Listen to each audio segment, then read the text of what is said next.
Poverty Franchise Podcast. Welcome to season 2, episode 4. We have a lot to talk about, so let's get to it. Kevin Durant was traded to the Suns, guys. Guys, thoughts on it?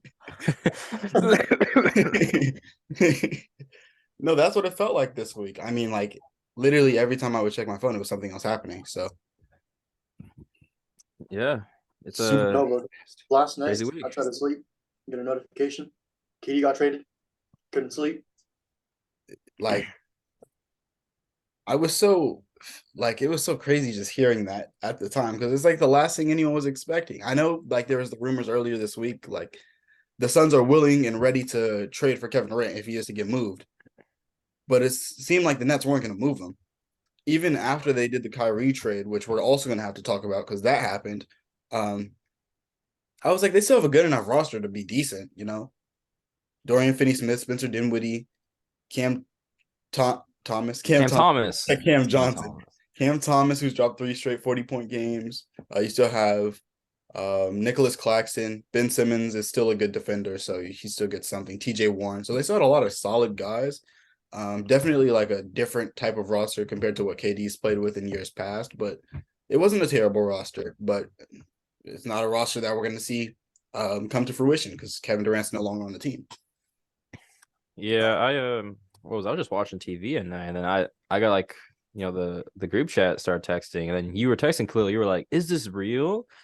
Right. I thought someone said like one of those like fake Instagram posts Yeah. where it says like Levine traded to the what was it? Levine traded to the Giants. Yeah. Like some bull. But yeah, I was like, oh damn, like not expected. Yeah, like false ball news. I follow them on Instagram. False ball news. Yeah. I saw one earlier and it was like Damian Lillard traded to the Sixers. And I, for a split second, I was like, hold on now. I didn't hear anything about these rumors. How did this happen? Maxine a pick. Maxine 4 firsts. 4 first.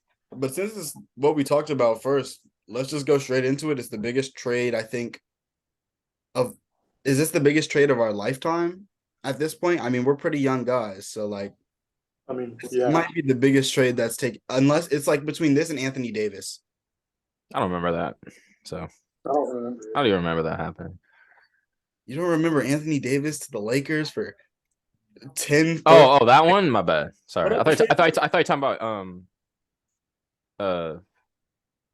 No, you're right. My bad. No, I do remember that. It's between these two.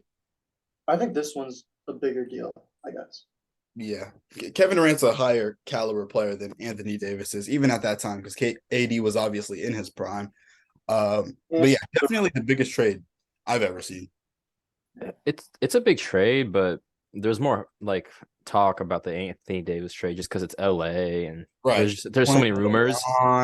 Right, and when this KD thing happened, it's like nobody really. I don't think it was expected thing. It's just kind of like popped up. There was already rumors about Anthony being traded to the Lakers. Right. Like wasn't the Suns trying to get KD? Yeah, when he first requested a trade, there was already rumors he was like interested in going to the Suns. Yeah. But then there were rumors that he would also like when Kyrie got traded, there was also rumors like he'd be interested in going to the Suns and the Suns were interested in him. But the thing with Anthony Davis was Anthony Davis wanted to get traded to the Lakers. Like he explicitly said he wanted to be traded to the Lakers. Anthony Davis wasn't playing games for the Pelicans because he wanted to be traded to the Lakers. So there was a little bit more of an expectation for the Anthony Davis trade. I'll say this one is probably the biggest trade just because it was very like off guard, you know? Yeah. So as for the package, I gotta find it, but I'm pretty sure I can say it off the top of my head. Kevin Durant goes to Phoenix with TJ Warren, and the Brooklyn Nets get McCall Bridges, Cam Johnson, Jay Crowder, who's not on the team anymore. He's on the Bucks. They get 4 first-round picks and a 2028 pick swap. So if you are Phoenix, obviously, you got to feel good you get Kevin Durant. But that's just my opinion. How do you guys feel about this trade for both sides? Frank, you want to go first? Yeah. You forgot about someone. In the package, Juan Pablo Valette was in the deal from the Suns going to the Juan Pablo Valette. Roulette? VAULET. I don't know. I'm about to search that up because I've never. Was he like a cash filler? I'm a player filler. Yeah, he ain't making no cash. Nah, that was the guy that the Nets wanted because they clearly didn't want DeAndre Ayton or Chris Paul. They were like, give us him, and that's a deal. Yeah. But go ahead, Frank. What are your thoughts on this trade? Man. Four first round picks is a lot of picks. Like 2 of them won't be nothing because Suns will be good. Right. But past that, 2 that could 2029, I think was the last one. Mm-hmm. 2029, that's only like 6 years. But a lot can happen in 6 years. So. A lot can happen in 6 years. So, I think, those picks maybe turn out to be something. And you get McHale, not McCall, it's McHale. Oh, my bad. Yeah, you're bad.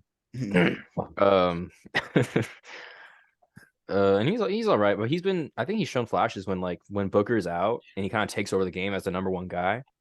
Mm-hmm. He's not just like a 3-and-D guy. He can create his own shot. Mm-hmm. Like not to like a great level, but he's a good player. Mm-hmm. In a lot of ways. I think Suns obviously win here. Like a big win for them. Nets, I mean, I'm sure you would want more if you were the Nets, but I think you still come out of this like not entirely disappointed because I mean you had to trade him. It's not like you would have kept him. You wouldn't have gotten any value if you just kept him, and he didn't want to be there. So there's nothing you could really do. That's my take. Ethan. I mean, like if you are the Nets, you can only receive so much for KD because like there's going to be a point where the asking price is just too high, and then the place where KD wants to go, they don't fulfill those assets that you want for return. But I think it's like overall a pretty good return for KD and TJ Warren. I mean, I don't think TJ Warren suited up this year at all. No, he's played a little bit. He's played. He's been playing good off the bench. Play in years past because he was always hurt. Yeah, he's back on the Suns though. Okay. Another guy who went back home. Yeah. But I'm a big fan of McHale. Mm-hmm. And like last year in the playoffs, I believe he dropped like 35 just without dribbling or something. It was not without dribbling, but like barely straight up. Yeah, like something crazy. And Cam Johnson also a great value type player. I forgot about him, but he's a good role player for sure. Yeah. But McHale, he's a good role player, but can be that guy if necessary. Does that make sense? Mm-hmm. But the picks in McHale, when you did. Yeah. It's 23. That's not going to be anything. 2025 pick. It could be something because I believe Chris Paul's on his way out. Like by that point, it'd be crazy if Chris Paul was still in the league at that point. Yeah. And then 27 first-round pick from Phoenix. Again, I think that could be something value. And 29 because we don't know the future of it. Mm-hmm. Then there's a 28 first-round pick swap from Phoenix. Yeah. So they got some stuff. That's a win for both sides overall. Yeah, I'm kind of leaning towards that. I mean, obviously, if you're a Nets fan, you're kind of like you lose in the perspective of you had this really great team, and now you don't even get to see that turn into even a. Did they make the conference? No, they didn't even make the conference finals. So a team that never even made the conference finals. They made it to the semis with the Bucks, but then they lost to the Bucks, obviously. So obviously you feel a little, dang, what we could have been. But all things in consideration, Kevin Durant is an older guy who's had injury problems in the past, especially with his lower body. So you can't really have an asking price like what you were saying for Ethan, what you were saying. The asking price does get too high at some point, and that was what the issue was in the offseason. When they were talking about trading him to the Suns originally, they were saying they wanted Devin Booker. If you're trading for KD, you're not getting Devin Booker, right? Like the point of getting KD is to pair Devin Booker and KD up, right? So they obviously realized the trade value isn't as good as what they thought it was. But that doesn't mean they lost, in my opinion. I think Cam Johnson is a good role player, younger. McCall Bridges, like you guys said, a very strong, solid role player, plays both sides of the ball, and does flash some sort of shot selection or shot creation ability for himself. And then the picks, you can't really be mad at getting picks, especially with how many picks you traded away to get James Harden. So you take what you can get. I mean, if I had to give it like a solid, like legitimate grade, I'd say the Suns definitely get an A because I would have expected you trade either DeAndre Ayton or Chris Paul to get Kevin Durant. And for the Nets, I'll say like a B, solid B. I don't think either team lost. I think one team just won way more than the other team did, so it makes the other team seem like they lost. I mean, I think I'm kind of like inverse on that, to where the Suns get a B and then the Nets get an A, simply because the Suns are also losing some assets on their bench, or like their rotational players. Mm-hmm. Like Mikal, he eventually runs the second unit, or like Cam Johnson is a big part of that second unit. Like, they lose some depth, I guess, but then that also gets replaced with CJ Warren, who can step in. Right. Those Mikal Bridges and Cam Johnson were definitely guys who kind of held that core together. Like the fit was very good with Devin Booker, Mikal, Cam Johnson, DeAndre Ayton, Chris Paul. That's a good starting lineup. I think it works well. Everyone kind of fits where they need to fit in. So yeah, it definitely hurts to lose those guys. But when you're bringing in Kevin Durant, I mean, you can't really be too mad, you know? Yeah, don't be in the bench. Look at their bench, you're just kind of like, but they do have some players in there that have hopped off in games. So, I mean, you can't be too angry for sure. But I was looking at Mikal's Twitter. It's actually so sad. So sad. Oh yeah, like on the top of his Twitter, it says like I love the Sun, I never want to leave, something like that. Right. And then he gets traded, and there's a comments under it. He's like, you should take it down, unpin it. Like, yeah. And he never wanted to leave. Right. Frank's lagging. So Look, it's not fault. It's Wi-Fi's fault. Understandable. Wi-Fi is not having a good day over there in that household, but we get it. Nah, bro, and no one's even using it, so I don't know what's going on. That's cool. No one even uses the Wi-Fi here. Never mind. Next trade, bro. Let's get out of here. Let's stay with Brooklyn and just like get the other big trade out the way. Kyrie goes to the Mavericks for Dorian Finney-Smith, Spencer Dinwiddie, and I gotta find the specifics of draft compensation, but those are the players who made up the trade as I find this the picks. The specifics were 2029 first and 2 seconds. Oh, the Mavericks also get Markieff Morris, by the way, so that might change your opinion on the trade. But what are you guys' thoughts? Second biggest trade of the second or third, depending on how you feel about another one. But Kyrie going to the Mavs, Luka getting some help, I guess. I'm gonna find it interesting on how they're gonna make it work with the way how, I guess, ball dominant both of them are. Does it make sense? Mm-hmm. Like they both kind of need the ball in their hand to score. They do. As to where, like, the Nets receive a pretty good player in Spencer Dinwiddie and a role player in Dorian Finney-Smith. So I think the Nets are just going rebuild mode, obviously. They blew up their best players, got some value out of it. There's nothing else to say. And yeah, I was just surprised and just shocked, I guess. I was just curious as to how the Mavs would make Kyrie and Luka work. On the court. Like a letter grade, the Mavs would get like an A because it's Kyrie. Like give Luka a break, And then the Nets, again, I think they'd get like B plus ish.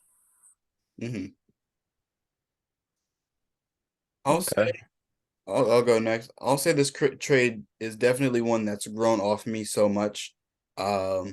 Initially when it happened, I was like, oh wow, that's a really good trade for Dallas. It's grown off of me for both sides, to be honest. It was a good trade for Dallas. I was thinking, oh, Luka's got someone who could, create for himself, kind of do what Jalen Brunson did on an even higher level last year. So I thought it was a good trade, but then you really look at the Mavericks roster, and there are some issues with it. I don't think they have enough perimeter defense and just guys who can really guard. They obviously have a lot of good role players, but those role players kind of lean a little more on the offensive side. Tim Hardaway Jr. is definitely a role player, but he's more of an offensively minded role player. Davis Bertans is more of a role player, offensively minded. Jaden Hardy is not really a role player, but he's someone who gets minutes. Obviously, you have Josh Green, so I was glad they kept him, and he definitely played very well last night. And, you have other dudes like Dwight Powell who can kind of protect the rim. I'm not sure if they have JaVale McGee anymore. I think they do. So They do that. they still have JaVale. Yeah. So they have guys who can kind of still defend. I think they're going to be a team that does a lot in the buyout market. I really expected them to make another move to kind of fill out the roster a little bit more. Maybe go get a OG Anunoby who didn't get traded or something like that. Maybe a Lu Dort or Jake, someone who can defend on the perimeter. I think that's the biggest hole with this roster. As for the Nets perspective, I thought the trade was really good if they were going to keep KD, because you get two good players who can help you win now, who I thought would, like, honestly, if they kept KD, that could be still a solid little playoff team. Probably would they've at that point they wouldn't be a finals favorite or anything, but I think they could make like a conference semi, maybe be competitive against a Philadelphia, a Milwaukee, a Boston, see how that goes. So I wasn't too upset, but now that they don't have KD, it's kind of like, yeah, you got Spencer Dinwiddie and Dorian Finney-Smith, and they help you win now, but you're not even trying to win now anymore. So I honestly thought they might trade Dorian Finney-Smith a second time, but they didn't. So for me, I'm giving Brooklyn like a B. It was an A, yes, like when KD was on the team, but now it's a B. And then for Dallas, I'm probably gonna give it a C. Also for the fact that I think it works on court, but Kyrie is an expiring deal, and who knows with Kyrie. I mean, I would like to imagine he comes back to Dallas, but you never know with Kyrie. I mean, he could very well just leave, go to LA. If that's really what he wants to do, no one can really stop him. So unless the Mavericks plan on paying him the money he wants, I think this could be a very bad move long term. Okay, that's some good points for sure. I agree with you though that the like, well, let's say first of all on the Nets side, like Dorian Finney-Smith is very good role player, A+ role player. For sure. Defense, hits threes. It's what you want. Size, yeah. So he's a good win now player. Spencer Dinwiddie, when Luka is out, when it's just him, he averages like 26, 8 assists, like doing. Like Spencer Dinwiddie, I'm a big fan of him, and he's gonna help you win now too. Maybe the Nets are trying to win now. They have to, because they don't have their pick. They can't bottom out. They don't even have that option, because I think Houston would have their pick, I would imagine, because James Harden trade, obviously. Yeah. So yeah, they're definitely not trying to tank like full on Detroit Pistons, Orlando Magic level tank, but they're not trying to win a championship either. They're kind of just trying to play 500 basketball, I would imagine. I would think they still make the playoffs. I mean, I think so. They have a really, like, as much as say, like, they don't have any superstars, but they're a really good team. Oh yeah, they have a lot of good players. Like, you got Dinwiddie, you got Claxton, you got Seth Curry. Still, you have not Joe Harris. Joe Harris was good, but Ben Simmons, Ben Simmons, Nicholas Bridges, exactly.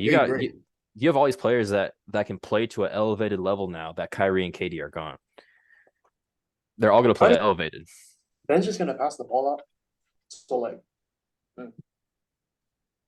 I think starting lineup is really decent. I don't know who they had start tonight because I didn't catch the beginning of the Bulls-Nets game that's currently going on.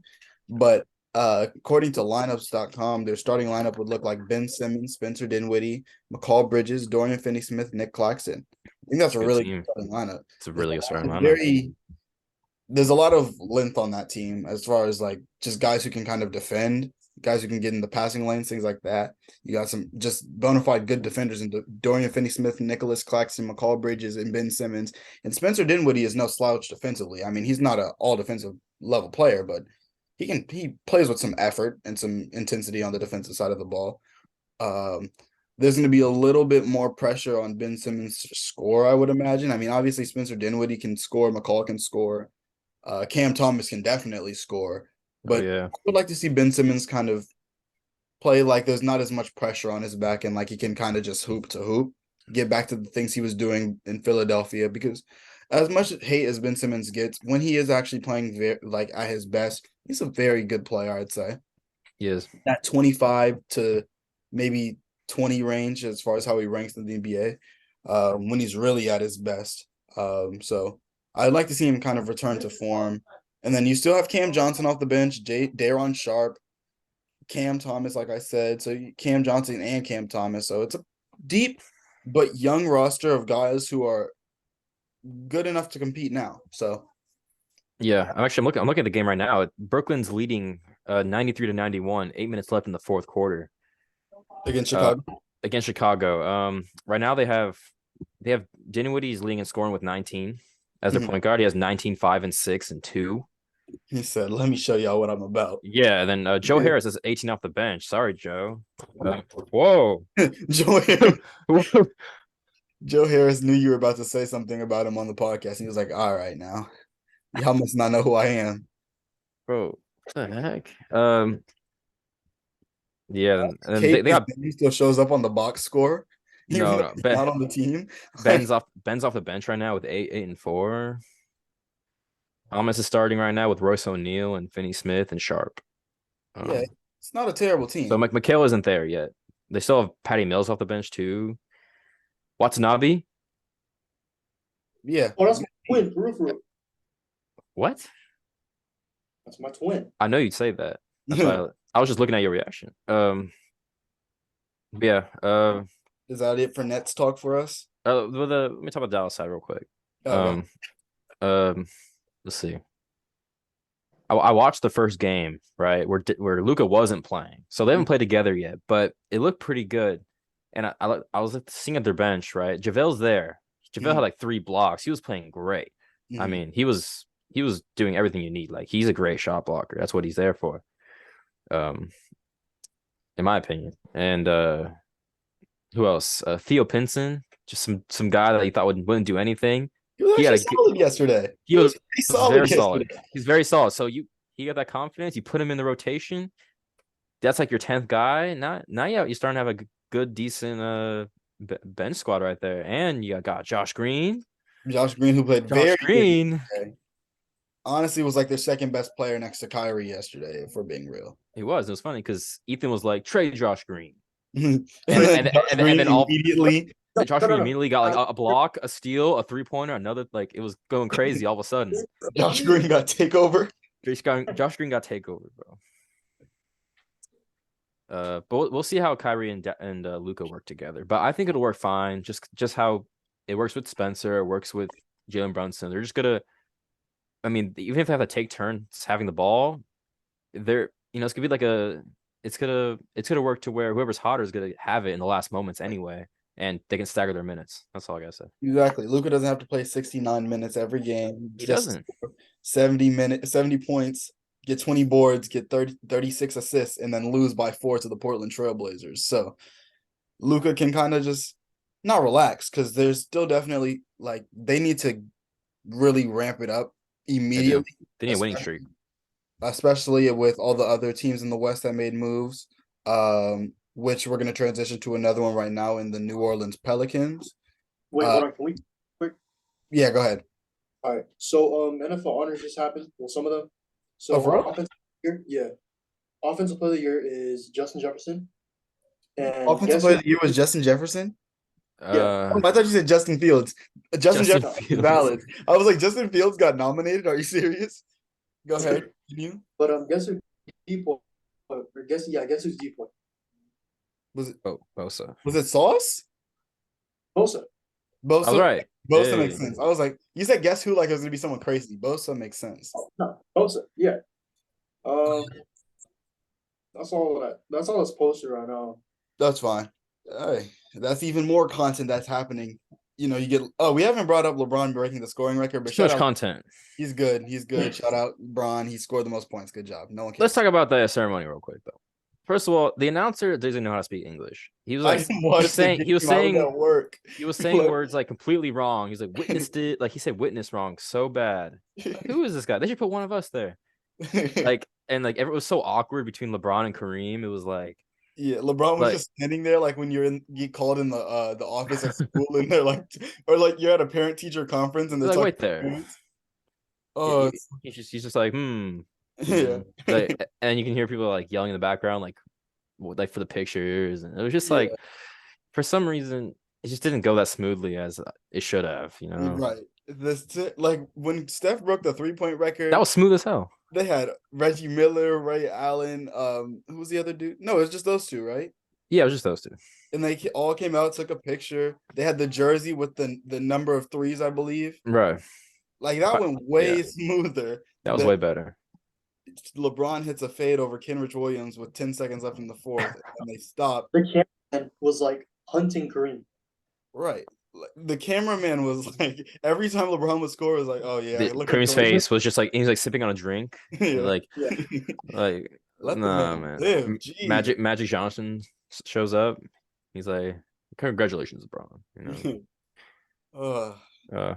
Anyway. Yeah, good LeBron, segment. LeBron talk. Goats are forgotten. Goats are forgotten. Yeah, that's my favorite saying. That's my favorite saying right there. I said it all the time.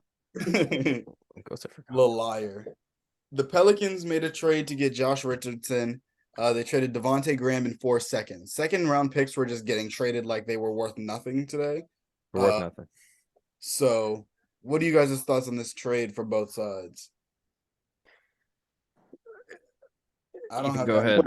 It's a small trade, but I mean, good job for the Pelicans. I give the Pelicans an A here. You get a guy in Josh Richardson who's actually just like a very solid role player who plays defense, shoots the 3 ball decently well. I think he was shooting 36%, so he's slightly above league average. So he's someone who can contribute to the team.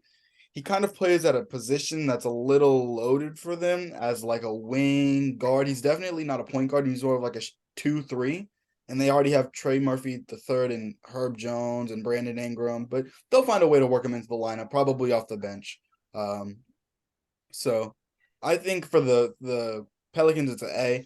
I think for the Spurs, it's like a C or a pretty low C, like a C minus. That Devontae Graham contract is pretty bad. And for me to take that contract, I probably want a first, even if it's not this year, maybe next year. Because that Devontae Graham contract is like 4 years, and it's very bad. It's one of the worst ones in the league, to be honest. So maybe I'm being a little harsh because again, the Spurs aren't going to be good for the next few years. So I'll give them a C. I personally would have asked for a first over 4 seconds. Frank, you go ahead. Well, Spurs first would be way too valuable because they're probably not gonna be good, for forever. Mm-hmm.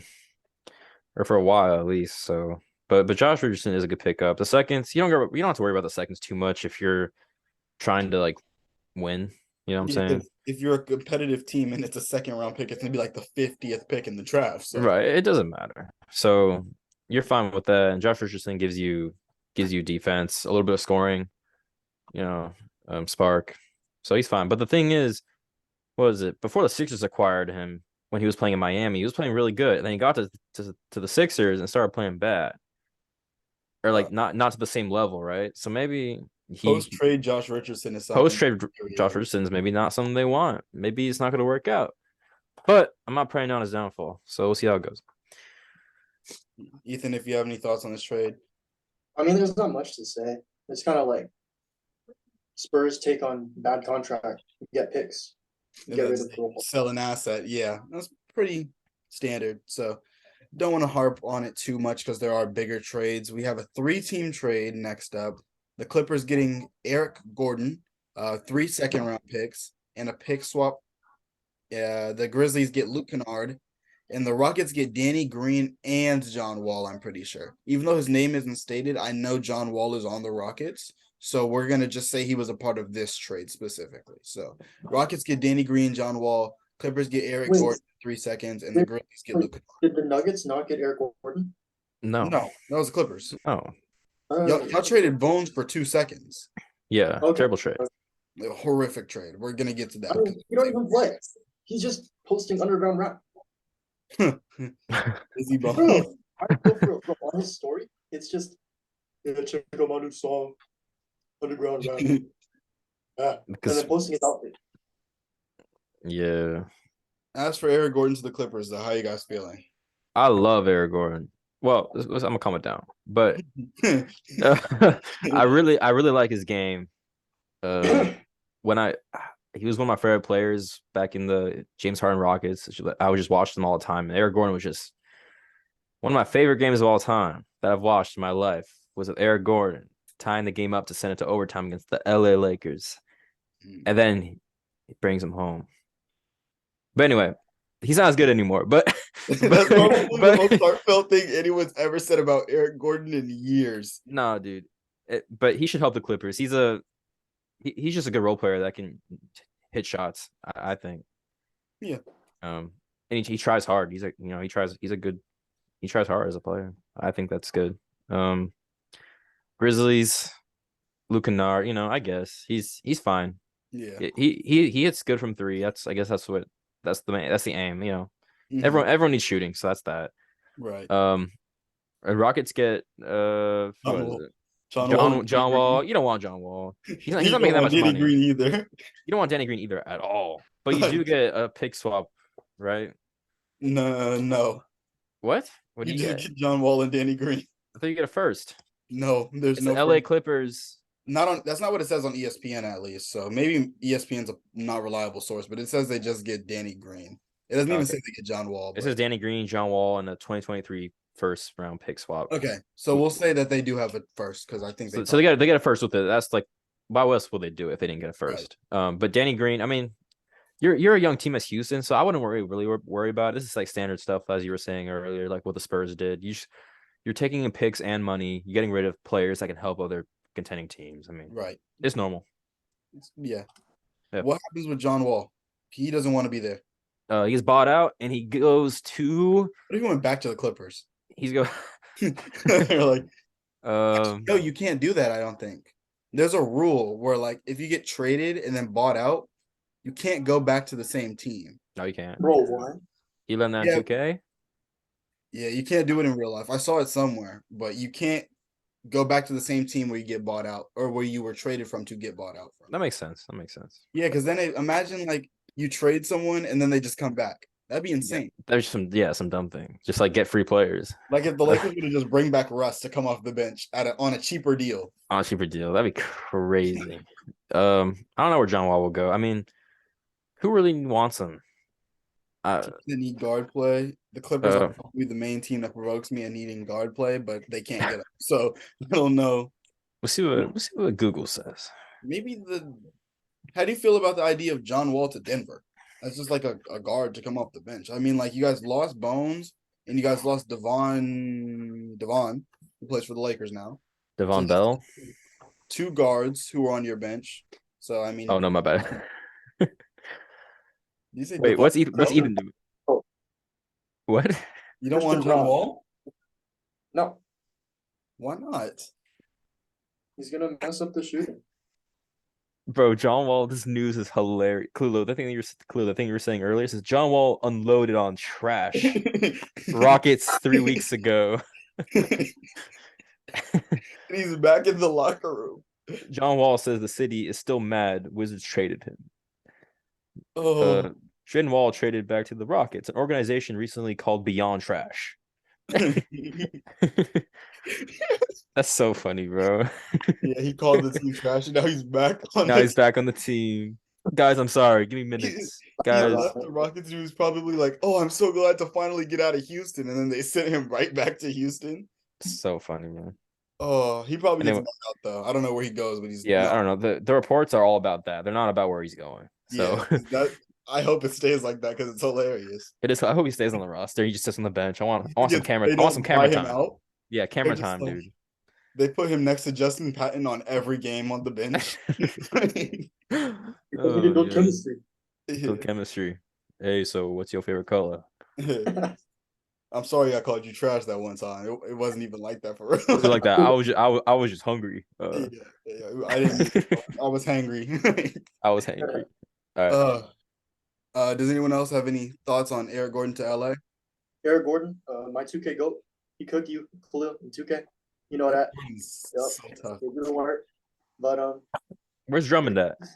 Drummond is a 2K god. No, only against you. Drummond has hella badges, bro. Don't play.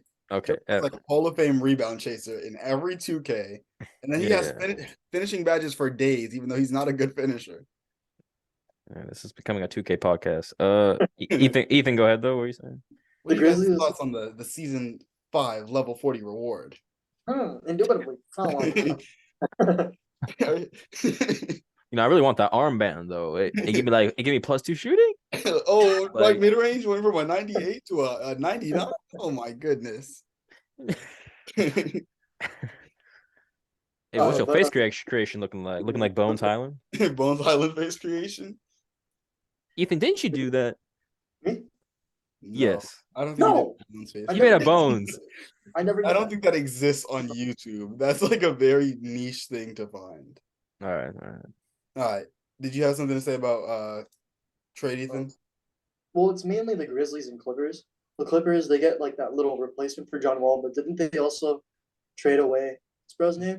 Reggie Jackson. Yeah. He's in Charlotte. Yeah. Yeah. He's gone. Yeah, but they need guard. It's mainly the Grizzlies receiving Luke Kennard. I think they're the biggest winners out of this because they receive shooting. Yeah. What else could you want? Yeah, reliable. I think you could say the Grizzlies are the winners of that trade. I don't think anyone for sure lost, but yeah, you could. I would. The facilitator of the trade. Yeah.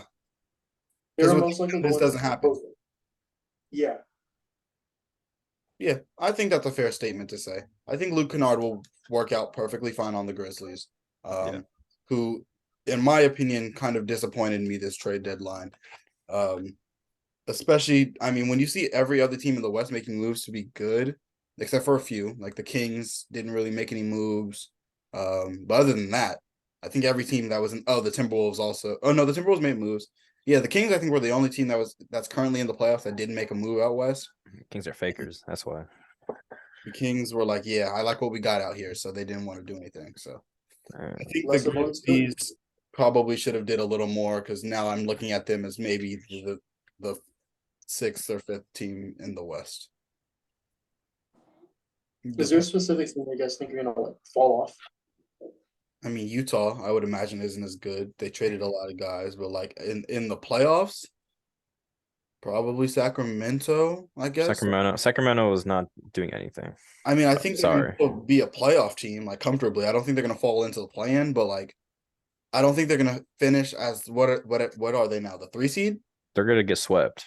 They're going to get swept by the Lakers, who were transitioning to with a swap that was kind of random to me, but Mo Bamba for Patrick Beverly. Like that's the trade. Just straight up Mo Bamba, Patrick Beverly. There's no way Pat Bev is playing for the Magic. It's not going to happen. He's getting bought out. So the Lakers get Mo Bamba. Thoughts? They need him because he's a star. They got that song about him. So he's a LA player. You know, they need him out there. No, who's trash about Bamba? Austin Rivers. Austin Rivers. That was interesting too. We're not going into that. I mean, I was really happy about the trade, like very happy about the trade, just because of what they traded earlier. Yeah, with Thomas Bryant being Thomas Bryant, and I was just like, why would you give someone a guy who's actually playing pretty decent for you, a big man? Now what you gonna do? And so they got Bamba, so I'm like, okay, all right. Yeah, I think it's a good trade for the Lakers, and then for the Magic, I mean, I think they probably should have gotten a 2nd-round pick or something. Like they don't get anything from this trade. Pat Bev doesn't play, I don't think, for the Magic. So I mean, he shouldn't for sure. They have too many guards on the roster. We talked about this. Cole Anthony, Markelle Fultz, Jalen Suggs. Yeah, Pat Bev is not playing. So yeah, RJ Hampton. Put him at the 5. It's fine. Put him at the 5 and just put him at the 5. Like what you do in 2K when you want your team to just play as bad as possible to get the first pick. Yeah, or it's gonna be 5 out Magic. You're gonna play a 7 seconds or less offense. You can get the worst coach in the game and just Pat Bev at the 5. Banchero gets 0 minutes, and you're playing Franz at the 1. Then you got Terrence Ross playing the 4, and that's it. This 2K talk is wild, man. No more 2K for the rest of the pod. Yeah, I don't have that many thoughts on this trade. I don't want to like harp on it. It's just like the Lakers get a good player. Yeah. So I think it's best to just transition to a 3-team trade involving the Hawks, the Pistons, and the Warriors. The Warriors get 5 second-round picks and Kevin Knox. This is the big deal. You Kevin Knox get James Wiseman, and the Hawks get Saddiq Bey. So, thoughts? Ethan, Saddiq Bey, man.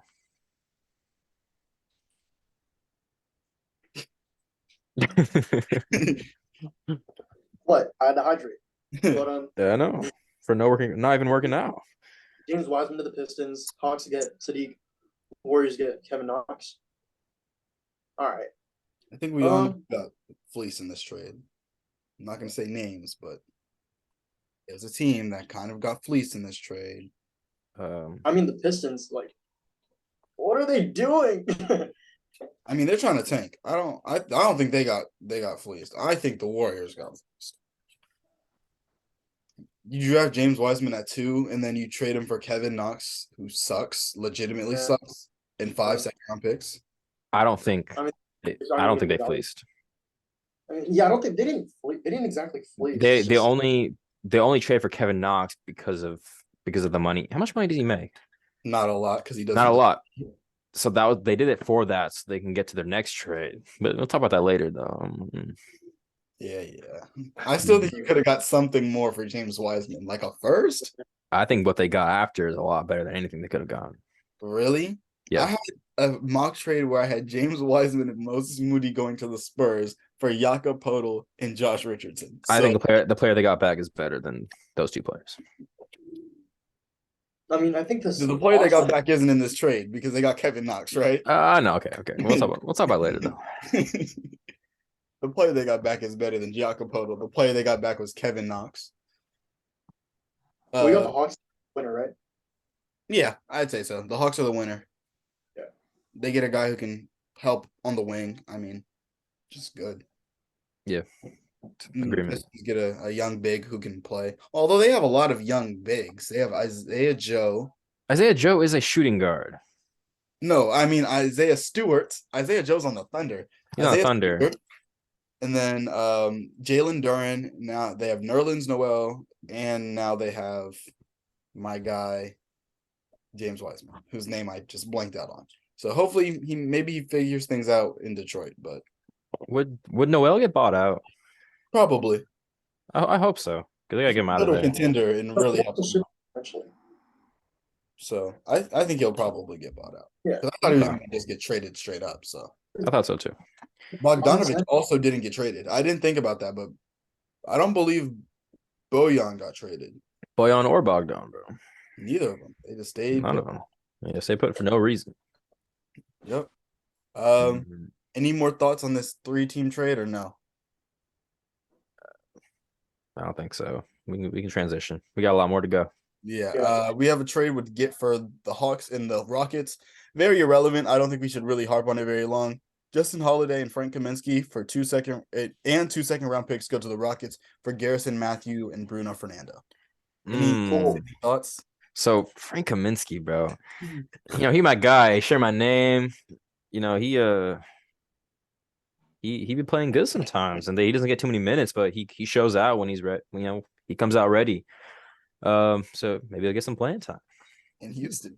Yeah. All those other guys though, I don't know. Nah, Bruno Fernando. Nah. Bruno Fernando. I don't think I've ever seen Bruno Fernando play in my life. Bruno Fernando was on the Hawks though at one point. So he was on the Hawks. Yeah. I think he got drafted there. So yeah. Pretty mid trade. I give both teams a C.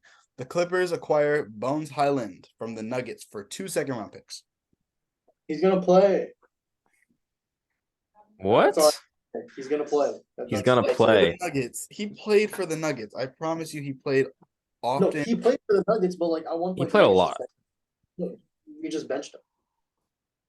Oh, benched him. He did get benched. Yeah, we just benched him. That's because he's a shot chucker, like I mentioned like a year ago.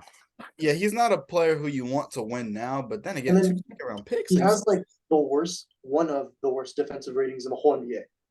Really?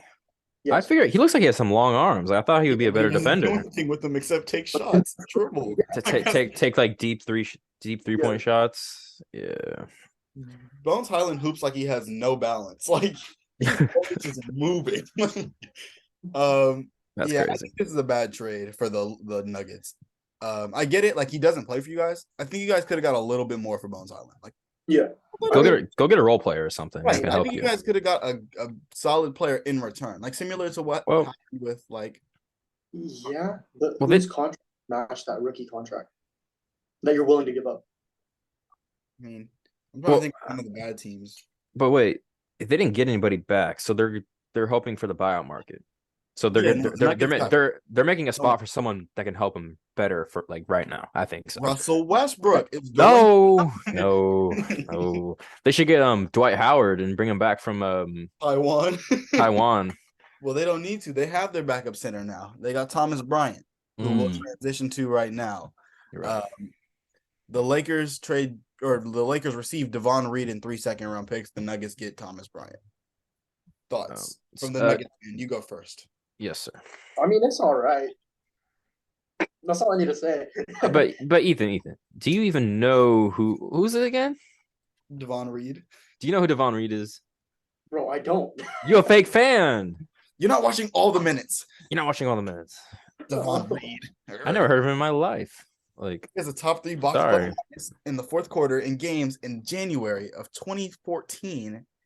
If you look at I don't really 36 stats. I don't want to like spread the wrong information, you know? Yeah. I don't know who Devon Reed is. I've never heard of that man. I only know my Paul Reed. The GOAT. The GOAT, Paul Reed. Deserves more minutes, in my opinion. But I don't think so. He's too short, sorry. What? He could be like Robert Williams, but like not good. He's like a lower tier Robert Williams, I guess. Sometimes. Every few games. But sometimes he's just too small out there. 6'9". Can't be doing that as a center. But y'all play Montrezl Harrell. Oh, it's even worse. I don't know if the centers. I don't know what's with these like centers in Philadelphia. That's not Joel Embiid. All right, guys, we're gonna get Montrezl Harrell. We're gonna get Paul Reed. We're gonna keep him off the. We're gonna keep him on the roster, and we're gonna get PJ Tucker, who's gonna play center for us. 6'5", 6'7". Oh my god. You know what, Tobias? You play center. I think this is a really good trade for not really good trade, but a good trade for the Nuggets. I think the biggest flaw with the Nuggets roster was they didn't have a backup center, because it definitely wasn't DeAndre Jordan. So Thomas Bryant is a good enough player to help a contending team. He was playing good for the Lakers. Like Frank was saying, I was shocked when they traded Thomas Bryant, especially for Devon Reed. But considering they got Mo Bamba down the line, I'll let it slide. And I'll say the Lakers get a C, because they do end up eventually getting Mo Bamba. They see something in Devon Reed. That's all I need to say. Watch Devon Reed go to the Lakers and turn into like a high quality role player. Devon Reed is what the Lakers were missing this whole time. It's possible. Speaking of your Philadelphia 76ers, Frank, we got a 3-team trade. Matisse to Portland, Jalen McDaniels in 2 seconds to the Sixers, and Svi Mykhailiuk. Hold on. Let's pause. In the last month, Devon Reed's played like less than 50 minutes. In the last month, like total? So he's played like 2 minutes a game at average. He plays like the Nuggets are up by 40. And yeah. Jokic just like get in the game. For his season, or not for his career, he plays 11.2 minutes per game. But this season it's been 9. Hey, the Lakers, I don't know what that trade was about. The Lakers get a D just because he doesn't play. Like, I thought maybe I was being ignorant to Nuggets basketball because maybe I haven't watched enough games. But dude actually just does not play that much. So okay. He's 36.4% from the 3-point line. So he can shoot the ball. So I mean, how many shots is he taking? 1. He averages 2.3 points per game. So when he does shoot, it goes in. No, 36 point what? From 3, not from the field. Still, people are hitting like 50 from 3 now. Anyway. That's true. 36 is kind of 36 is kind of below average now. Stop trying I think you still take it though. 36 is still pretty decent. Or 1.33 attempts per game. Yeah, stop trying to push this Devon Reed agenda. He's not that good. Anyways, the Blazers get Matisse Thybulle, Sixers get Jalen McDaniels, Hornets get Svi Mykhailiuk in 2 seconds. What are your thoughts, Frank, the Sixers fan? You get Jalen McDaniels, you trade Matisse. Matisse, he's not a basketball player. He's a blogger. No, I'm just joking. We drafted him. He was kind of like a gem. Like, I mean, obviously he's not an offensive player, but he's made some good defensive plays. All defensive dude, so all defensive guy. He can really lock up people. But that's just not what we need. So it's understandable that he has to go. And Jalen McDaniels, I've watched him play in the Hornets. He's a hardworking guy. He can hit some shots. He's big. So I think he can help us win now more than Matisse would. So it's cool. I think it's a good trade for the Sixers. Good trade for the Blazers, I think, too, to get Matisse, as well, because he could be valuable other places. you might thank you. Better off in a different location than Philadelphia. Yeah. Thank you so much to the Hornets for giving up McDaniels for nothing. Literally nothing. For nothing. And you take Mikhailuk. Go ahead, Hornets. Lose the trade. The Hornets did definitely lose the trade. I hope we're all on the same page, because there was some talks about Jalen McDaniels having a bit more value than Svi Mikhailuk in 2 seconds. So I think so. I mean, I don't have anything to say about Svi Mikhailuk as a player. I don't think I've ever watched him play, but he can hit threes, but that's yeah, I mean, he's still a lower tier type player, end of the bench type guy. Shout out the Hornets for doing charity work for contending teams. Thank you, Michael. Michael, thank you.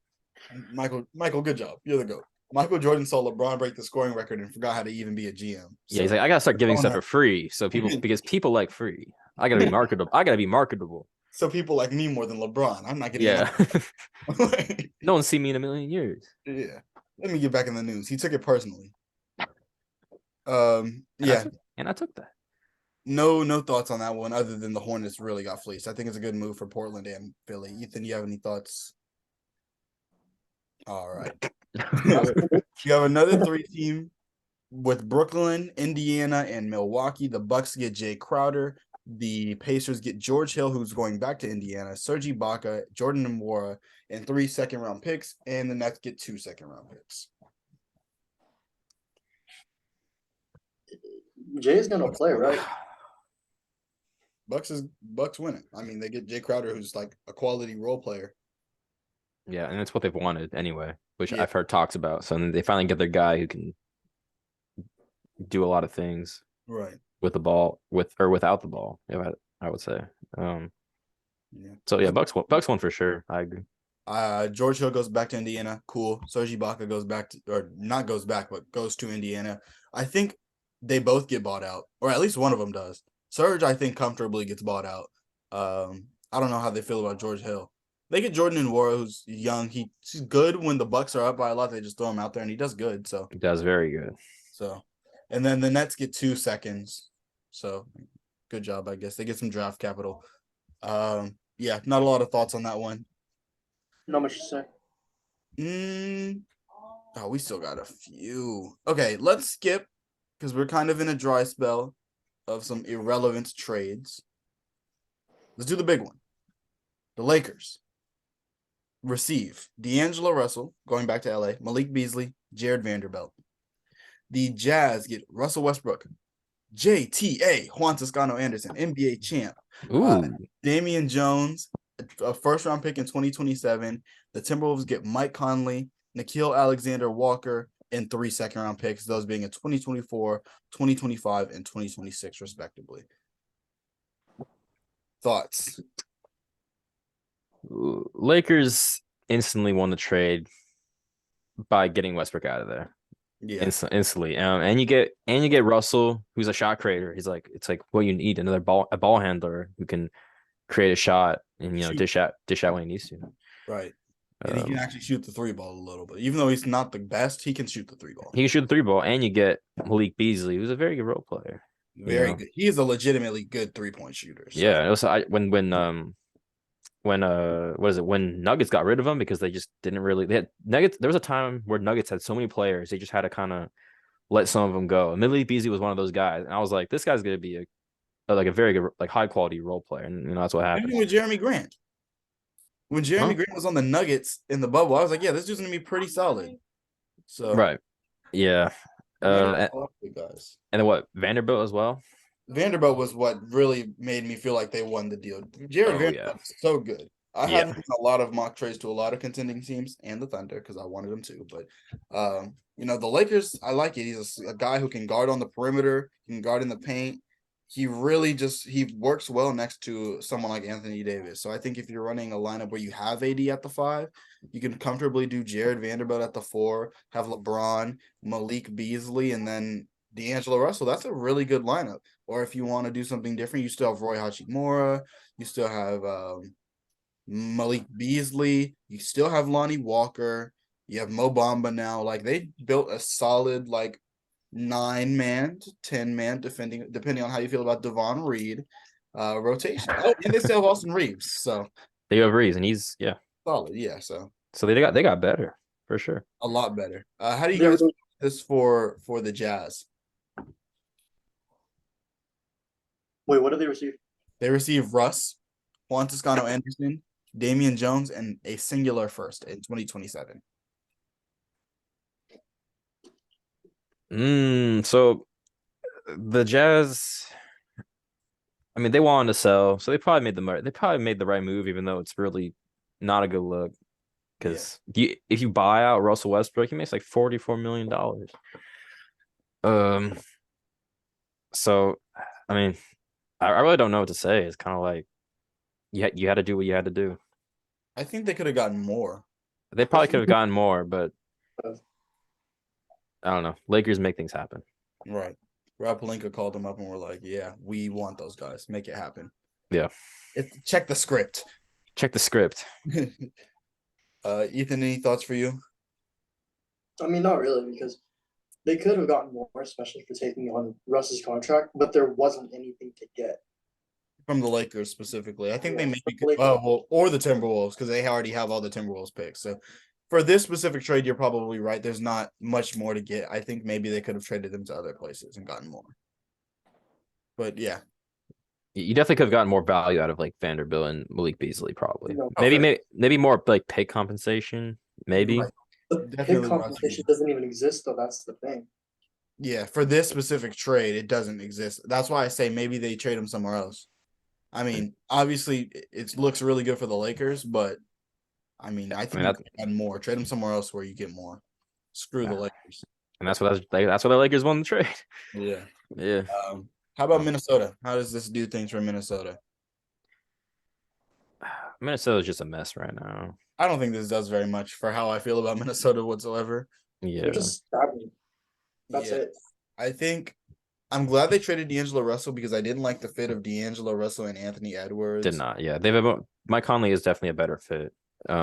Maybe isn't Towns still injured though? Yeah, Towns has been out for a very long time. I know. It's like a throwaway year sort of thing. It's like right. It's like, and the Suns got better. I mean, I'm gonna pull up the NBA standings, but I feel like there are teams. Speaking of the NBA, the Nets won, so shout out the Nets. NBA standings, I believe there are a few teams that are below them that got significantly better, and I don't think they really got that much better. The Warriors got better, in my opinion, although Steph is hurt. The Lakers definitely got better. And then I don't know, maybe you could argue the Blazers got better, but I don't know how anyone feels about the Blazers. But yeah, that's two teams that I think for sure got better than they were before. So yeah, the Timberwolves, I wasn't moved by this move. I think they're about the same as before. I mean, I think they might be a little better. I'm not gonna be scared of them. Yeah. I think it definitely makes them better. I think like me and Frank were saying, the Mike Conley fit is way better than D'Angelo Russell. For sure. And I think for their star player to be Anthony, well, I mean, obviously the star player is Karl Anthony Towns, but realistically going forward, I think they really should consider building around Anthony Edwards. And to me, Anthony Edwards needs to be with the point guard that's not necessarily like, I don't want to say an offensive zero, but like more of a facilitator than a scorer, a pass first kind of guard. I think D'Angelo Russell isn't necessarily a pass first kind of guard. So they need Lonzo Ball. Right. If Lonzo Ball plays ever again in our lives. Lonzo Ball type player. For sure, though. That archetype. Mike Conley's 3-ball though. Because he'll hit it. Oh, he's a very good 3-point shooter. Yeah, that's exactly what they need. I think he's more like a Lonzo. Yeah, but not Lonzo. He's more like Alonzo than he is a D'Angelo Russell. Yeah, he's like Lonzo offensively. Let's just say more like, but not the defense, of course. Lonzo's a better defender. How about not from a team perspective, but player perspective? You have to wonder, and I made a video about this, like a little short reel. I saw that. For Russ, what's up with Russ? Obviously, we talked about earlier the Clippers seem interested, and maybe he does end up going there. But I mean, yesterday I was looking at it. There's not a lot of teams that really look like, as of yesterday, it looked like there wasn't a team that Russ was going on. Today, do you think there's teams that opened up a space for Russ to be a part of it as a helpful piece of the team to like help him contribute? Because in my opinion, the only team that picks up teams that pick up Russ are teams that are trying to win the championship, right? Like if you're a bad team, you're not picking up Russ. I've heard a lot of Thunder fans be like, bring Russ home. No, Russ isn't coming home. Keep him away from home. He's not coming back. So where do you see Russ going? Where do you think Russ's ideal situation is at this point, if there is one? And if there isn't one, what an end to a career for a guy who is an all-time great still, even though it was a terrible ending. Ethan? You know, might as well send him out to Phoenix, because why not? No. Phoenix? Oh, I didn't think about that. With Kevin Durant? Oh, I don't know. I don't think Kevin Durant wants to play with Russ, but it'd be cool if they got together. I don't think Kevin Durant and Russ like each other still to this day. So yeah, I don't think. But I mean, I only thought of the Suns though because they need that bench unit for like something. Fill it out a little more. For sure, they do. And like you guys mentioned earlier, he's going to be coming off the bench. He's not starter caliber anymore. But I just don't think that financially it would work out. But then also team chemistry wise, it wouldn't work out as well. And like for a team fit, I saw them as a fit because they're the shooters because you can just let him cut, let him do his thing, But yeah, I was about to say the Bucks too, but then financially, I don't know how that works out as well. That wouldn't work. I don't think. I don't think him to the Bucks works really at all. Also, scheme wise, it's not going to work. Yeah. Only one team. I mean, you go first, Frank, but I really only see one team. That makes sense. Okay. Well, I don't know. Well, the whole thing you're like saying like Russ's career is over. Overreaction. Yeah. Because first of all, he's still like 15 points per game score. Yeah. He puts up stats for sure. I know, but it's NBA. That's still NBA like level basketball. And but is it that his play is obviously like he has a lot of turnovers and a lot of like things that we don't like about his game right now, but it's really the money he's making, right? Because he makes more than 40 million. Imagine he's on a deal of like 10 mil, $5 million off a bench. A bunch of teams would want that. Like I saw a report that the Bulls would be interested because if he's bought out, it's not like they have to pay him that $44 million. Right. They can negotiate to a lower. The thing that my rebuttal to that is we saw a player who was still playing NBA level basketball not be in the league for like 2 years. That being Carmelo Anthony. So I think, I mean, obviously what you said is realistic. If he does get bought out, there's a better chance that he's still around. But you also have to take into account reputation and Russ himself. With what Russ was going through in LA, is he willing to not be a starter anymore? Because even yesterday, was it yesterday? No, but when LeBron broke the record, he was arguing with Darvin Ham during the game about being taken off the court. So like maybe it was a Lakers Russ thing, but I don't want to say it's a Russ thing because Russ seems like a guy who just wants to win. He was willing to be on the bench the whole year. The whole year. So maybe it was an overreaction, but I don't think it's out of the realm of possibility that he's just not on a team, just because we've seen it happen before to Carmelo Anthony. So, and they're in similar situations. I honestly think Russ is in a worse situation because Russ was getting constantly slandered for like the last 2 years. So Golden State. No. I think the only team to me is the Clippers. I really think on court wise, I hate the Bulls idea. I really don't like I hate the Miami Heat idea. Oh, that's a terrible idea for sure. Like that is just a very bad idea. So I think the only team that works is Russ. Is Russ. No, the only team that works is Team Russ. The Clippers. I like the Clippers. They've built up the bench a bit over the trade deadline, and they're really just missing, as usual, point guard play. Because obviously they have Bones Highland, who's guard play, but Bones Highland isn't like a lead, playmaking guard. Russ can do that, and there's a lot less defensive pressure on Russ on the Clippers than there is on the Lakers.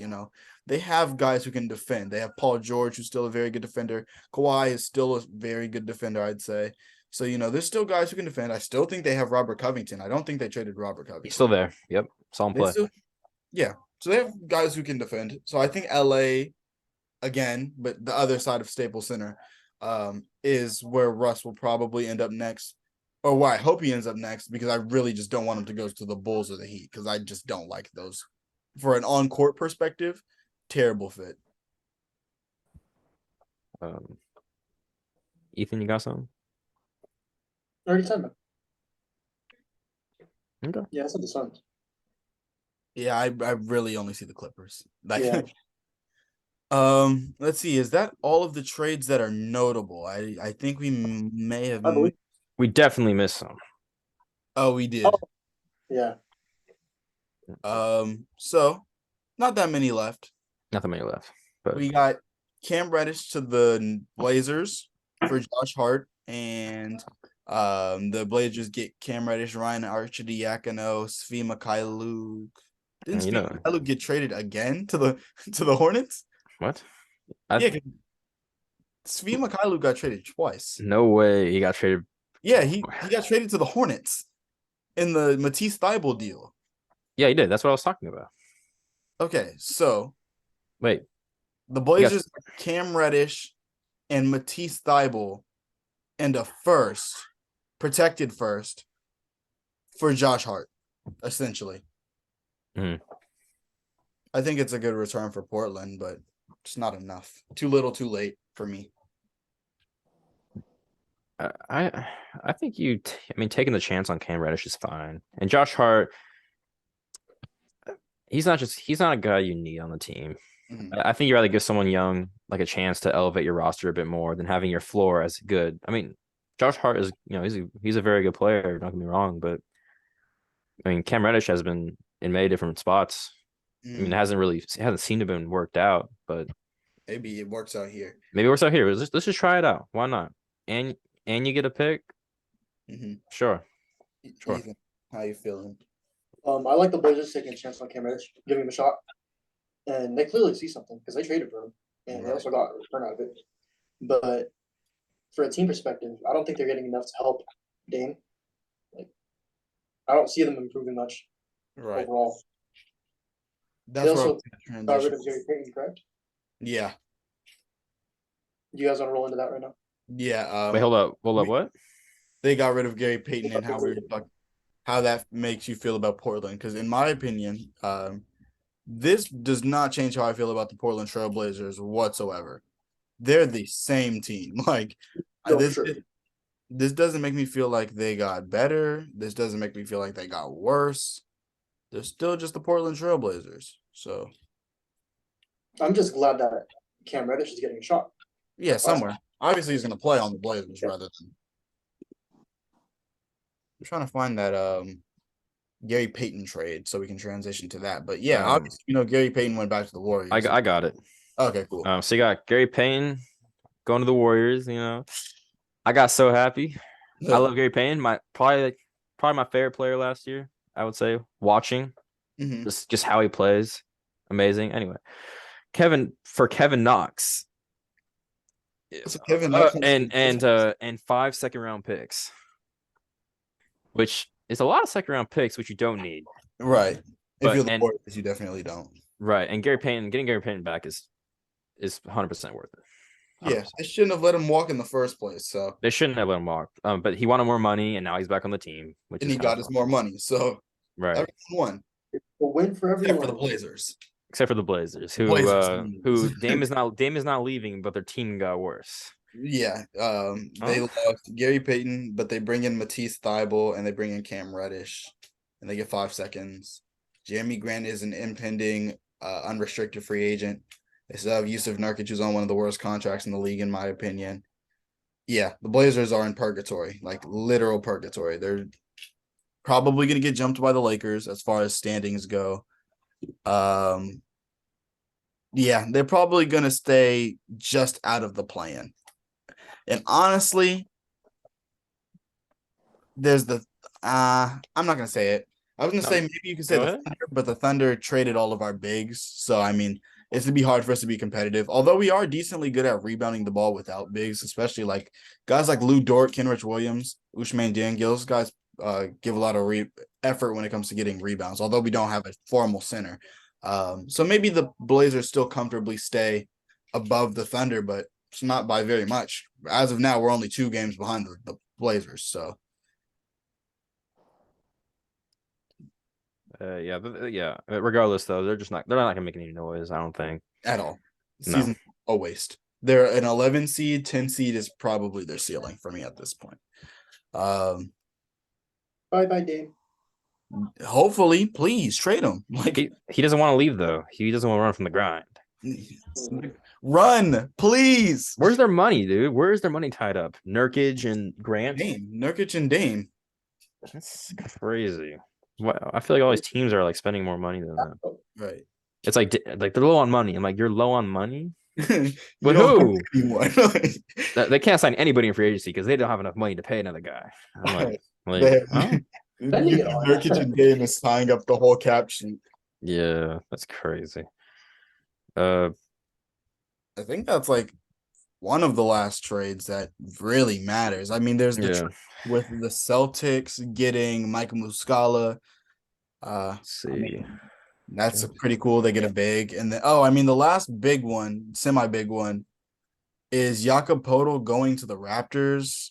And the trade itself isn't that big of a deal, but maybe the approach that the Raptors took to this trade deadline. And you guys tell me how you guys feel about this. But I think everyone was expecting the Raptors to be a bit more of like a selling team. They just didn't do any selling. They bought, and that's it. Bad move. Probably for the Raptors. I mean, your team's good. You have some good players for sure. I mean, if you do really want to wait for Scottie to become a better player, and then you go out and try to win with him and Freddie and Pascal. I'm just not. They already said they wanted to like blow it up and keep Pascal, but they didn't. They decided not to. But they're not going to be competitive this year. So they also tried to shop OG, but they couldn't find a deal. Are they going to be competitive? No, they're like the 12th. No, they're the 10th seed right now, and Poeltl's only there for 1 year. And the crazy thing about that is, if Poeltl doesn't come back, they traded a first-round pick. They traded first round. It doesn't say protected. It's protected. What's the protection on it? Protected 2024. That's all I got right here. Okay. But I'm pretty sure it's protected. It's protected. If they traded an unprotected first, knowing that they're not that good, I would have been shocked. This would have been. I would assume it's like top 10, top 4. I don't know. Yeah, something. There's a protection. There's a protection on it. It's probably a decent protection. They wouldn't do it. They wouldn't do that unless there wasn't. You know. Yeah. Yeah, definitely a really confusing move for the Raptors. I'm pretty sure Fred VanVleet doesn't seem like he wants to be there anyway, so he's probably not going to be back. Jakob Poeltl is a free agent as well. You got to see if he wants to come back. So, I mean, like, yeah, and you trade a first. Even if it's protected, I don't want to trade my first round picks if I'm the Raptors. I should be getting first round picks. So I'm going to give the Raptors like a C-, and the Spurs get like a B+. No, that's decent. Ethan, any thoughts or nah? No. Not a lot to say. It's just a bad trade in my opinion. A ladder bump, but they lose more than they gain. Right. The best way to work it. I think that's all of the trades. We actually went over every single trade that Dwayne Dedmon. Yeah, no, I'm not talking about that. They got back cash considerations. I refuse to talk about cash considerations. Is this a good time to transition to, I guess, what was the second biggest event of the week? The Super Bowl, I guess. Let's before we get to that. So, Garrett Wilson, I think it was Garrett. Hold on, let me check. Oh, the awards. Yeah, give us the rundown. Give us all of them from beginning to end again. Yeah. All right. Let it load. Give me a second. So how you been, All Frank? Right. Offensive player of the year.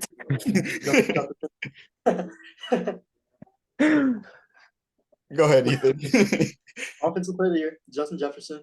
Defensive player of the year, Nick Bosa. Okay. Offensive rookie of the year, Garrett Wilson. Okay. Depoy.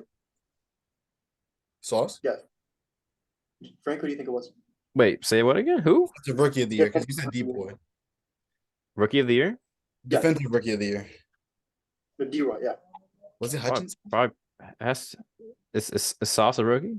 Yeah. Sauce is a rookie. Yeah. Was it Sauce? Yeah. Okay, good. Comeback. This one's debatable. So who do you guys have? There were so many people who it could have been. I mean, shoot. Hold on. Saquon, Geno, or is it a quarterback? Yeah, I was thinking Geno, bro. Good. Is it Saquon? It's Geno. Geno. Okay, yeah, not mad at it. Coach of the year. Was it DeBull? The we got the coach of the year. Oh, okay. I guess. Yeah. Big Blue. Woo! We lost to the Eagles. Yeah. Everyone's losing to the Eagles. Yeah, that's all that's posted though so far. So MVP is the last thing I think to. Yes. And it's going to be Mahomes. I would hope so. Maybe it'll be Jalen Hurts. No, Who was your MVP? Get that out of my face. I mean, mine was Mahomes, but it's Mahomes. but Hurts is a more successful team. Yeah. It's because he has a better team. Mahomes is still the most valuable player in the league for sure. For sure.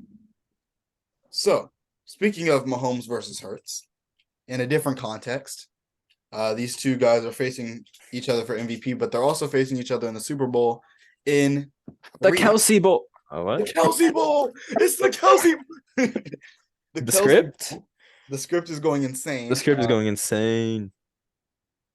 At this point, talking about the ending of like the Bengals Chiefs game is really irrelevant. Although it was like, if we would have made an episode immediately after, it would have been probably a big topic of discussion. But regardless of how the teams got here and how underwhelming championship weekend was, these teams got here. We got the Eagles, who for much of the year were looking like the team to beat in the NFC East. I was about to say the Eastern Conference. The Eastern Conference. And then you got the Chiefs, who have been the dynasty. I'd say it's a dynasty at this point, right? It's a dynasty. It's been a dynasty out in the AFC, and they get it done. So, how are we feeling going into the Super Bowl? So, as a Raider fan, obviously, I wouldn't like to see the Chiefs win. But if Mahomes wins, then I could at least say we had to deal with going against the GOAT for how many years? Yeah, that's going to be your excuse. Yes. Yeah, but he beat the Eagles, so I think I would also like to put out an apology. I apologize to all Eagles fans calling you guys frauds. They proved me wrong. Like your opinion on the Eagles kind of was like, it was like a roller coaster, because going into the season, when we were doing the game by game predictions, you were really big on the Eagles, but then as the year went by later in the year, as for all people, it wasn't just you, a lot of people began to question a lot of things about the Eagles, especially when they lost to New Orleans and the last week of the year when they played against the Giants third stringers and didn't look particularly great. So, but eventually they got back to form, definitely, because they went back to looking like a dominating Eagles team like they were in the beginning of the year against the Giants and the 49ers. Although there's a little bit of an asterisk on the Niners game just because they're playing with their fourth stringer. I mean, even when Brock Purdy was playing for the little bit he did play, the Eagles looked like they had control of the game at that point. But besides the point, the Eagles are definitely back in form, and Jalen Hurts seems healthy. They just seem like they're getting right at the right time, and they're kind of going against the Chiefs team that's not necessarily limping into the Super Bowl, but there's some notable injuries to discuss. Mecole Hardman's not playing in the Super Bowl, I'm pretty sure. And Kadarius Toney was limited in practice today. So Valdez Scantling will cover him. Other than that, everyone's healthy. So it's not going to be like the Buccaneers Chiefs Super Bowl where the whole offensive line is just tore up. So not expecting that, but when it comes to game picks, how are we feeling, guys? Who we got? Eagles, Chiefs, Super Bowl 59 or whatever it is this year. Frank, you want to go ahead? No, you can go. All right. Sorry, Ethan. Like I mentioned, I would like the Chiefs to win, so I could say, we lost to the GOAT. But looking at it now, the receiving core compared to how the DBs stack up on the Eagles' corners and their overall defense, it's not the best look. Although they would have to deal with a Kelce. Mm-hmm. But Travis Kelce was injured, I believe, or he got injured from the AFC Championship game, right? He's playing though. Yeah, he was a full participant in practice, but he was listed as someone to watch out for. He's good though. He's playing. He's good. Yeah. He's probably good. He's playing no matter what. No way. Yeah, no, of course. One Kelce not playing in the Kelce Bowl? That's insane. Yeah. But I feel like the Chiefs have some unsung stars on that defense. Mm-hmm. Nick Bolton, I think he deserves some recognition as a linebacker, and he's just cleans up the dirty work, I guess. Chris Jones caused the chaos. All pro. Bolton cleans it up. Oh yeah. There's no other way to say that. And then I forgot their safeties in the game. Not Justin Reed, but the other safety. The other safety on the Chiefs is also very good. He deserves credit. No clue what his name is, but yeah, he deserves some credit. I'll look it up for the depth chart, but definitely agree with everything you're saying so far. With as far as the rosters go and things like that, definitely not a good look. The Eagles' run game is looking very deadly. Yeah, they dominated in the NFC Championship. I'm sorry, and it just shows they're back, I guess. Yeah. Do you have a pick? Your pick is Philadelphia, I imagine. I'm gonna have to go with the Chiefs. So you are still going with the Chiefs? I'm still going with the Chiefs. Give us your reason. He doesn't have a good reason. They have Mahomes. Well, Kelce and Mahomes are obviously going to be hard to stop. Mm-hmm. They could just hand it off to Pacheco if necessary, but that defensive front is going to be tough because their two interior linemen consist of Javon Hargrave and Fletcher Cox. Both are run stuffers, and then their edges are just extremely fast and athletic. Oh, yeah, and they have Ndamukong Suh just off the bench. There's no better construction of a D-line that you would want because your two D tackles stuff the run, and your edges get sacks. What else do you want? Right. And then your linebackers in TJ Edwards, Kazir White, and who's the third? You got most of them. Hassan Reddick, is he a linebacker technically? He's more of an edge hybrid. Yeah, I consider him an edge, but still, they have ball chasers on defense, and their DBs are just great. One of them, James Bradbury. I think it was James Bradbury, right? Yeah. Yep. Yeah. And then they got Big Play Slay. And then, Chidobe. Not Chidobe. CJ Gardner-Johnson. Oh, yeah. CJ Gardner-Johnson. Yeah. They have really solid corners. Very solid corners. I just wonder how they're going to approach Kelce. Yeah. If anything, they might pull a Bucks and just double him like they did to Tyreek Hill. Right. Because who else is he going to throw to? Sky Moore? Yeah, very true.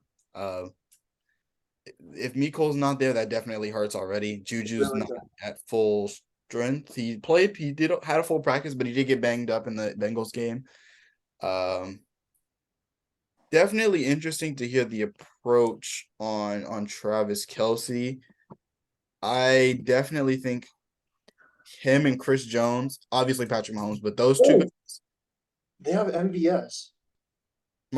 He's nothing special though. He's good. Who? Valdes-Scantling. Scantling. He's really good, dude. He's a tall guy too. I like him. He's cool, but is he getting open on Darius Slay? He's very cool. He's the number one receiver most likely going into this game. Obviously, other than Travis Kelce, tight end, but if every snap in your Marquez Valdes-Scantling, you're going against Darius Slay, and then when Darius Slay is tired, you go against James Bradberry, and then when James Bradberry is tired, you go against CJ Gardner-Johnson. Like, that's hell. Like, I mean, it's gonna be hard.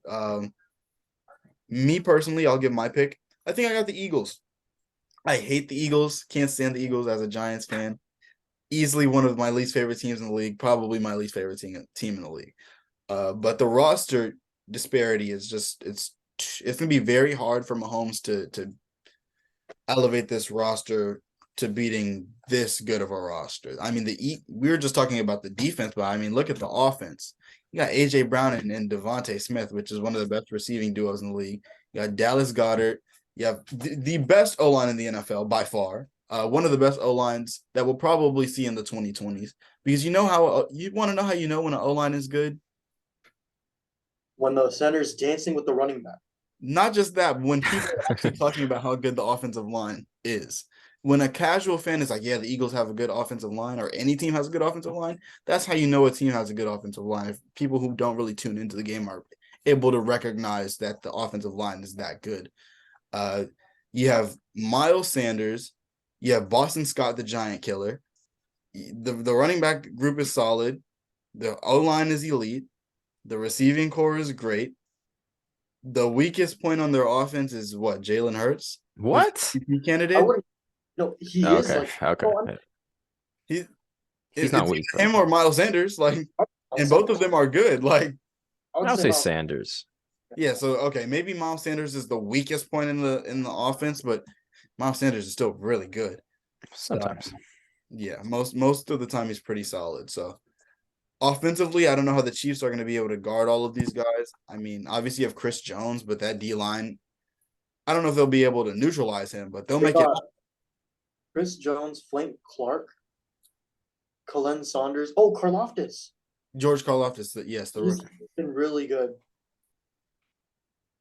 So, I mean, like, they have a solid front four. Their corners.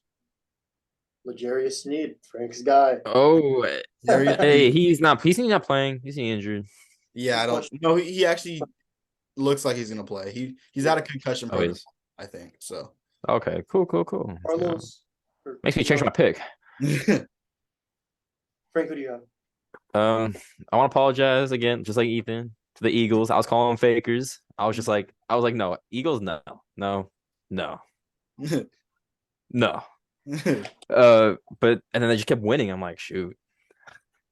And as much as it's like, I didn't want to. I was pushing this too, so it just kind of, I was like, wow, they're playing great. And like you were saying, they have a good of everything. Yeah, there's no weakness in this roster, I don't think. Really. Right, so legitimate weakness now. Like, it's so tough. I just watched them dominate teams. I'm just like, wow. I mean, maybe that's why when I was looking through the Super Bowl, I'm like, who do I pick? I really don't know. Like, it's that tough because I'm not sure if I want the Eagles to win because I've been calling fakers all year. I don't know. Yeah. That'll make my reputation look bad. Eagles have a better roster for sure. Mahomes is incredible though. Yeah. Like, if we've learned anything from the whole year, you can't count Mahomes out. Oh yeah. Even that game against Tampa Bay.